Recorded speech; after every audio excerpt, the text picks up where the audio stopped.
Welcome back to Lunch and Learn Azure VM Scale Sets.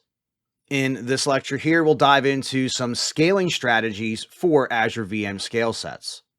We'll explore what autoscaling is, the metrics that you can use for scaling, and how to implement autoscaling rules.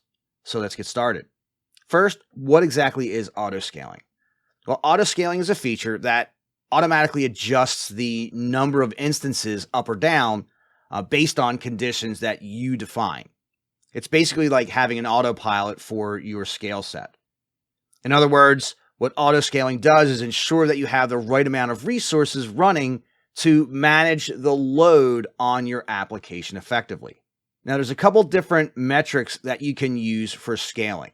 The most commonly used, though, are CPU usage, disk I/O, and network I/O. You can set up rules based on these metrics to trigger what are called scaling actions. So, for example, you might set a rule to increase the number of VM instances in a scale set when CPU usage goes above 70%, for example, over a sustained period of time. Implementing these autoscaling rules is actually pretty straightforward. If you're using the Azure portal, you navigate to your VM scale set and then select the scaling option. From there, you define your autoscaling rules and set the parameters for scaling in, which is reducing the number of VMs, and then scaling out, adding VMs. You can also use the portal to manually add VMs to a scale set if necessary.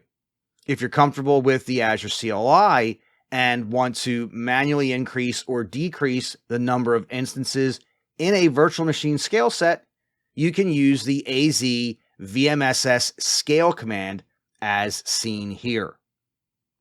If PowerShell is your cup of tea, you can use the update AZ VMSS command to manually increase or decrease the number of instances in a virtual machine scale set.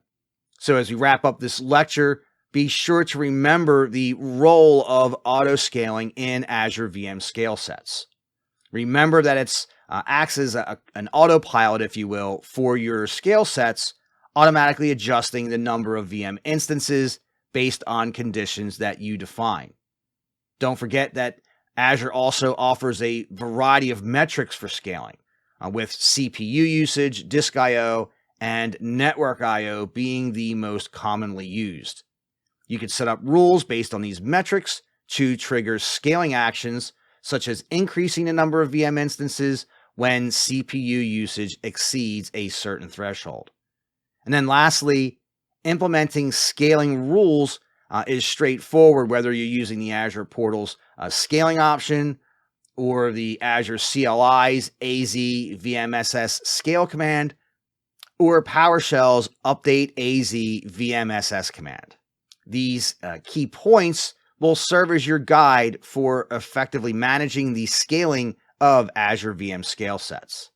In the upcoming hands-on labs, you'll get to configure autoscaling for a VM scale set using the Azure portal, and then you'll get to manually add a VM to a scale set using the Azure CLI.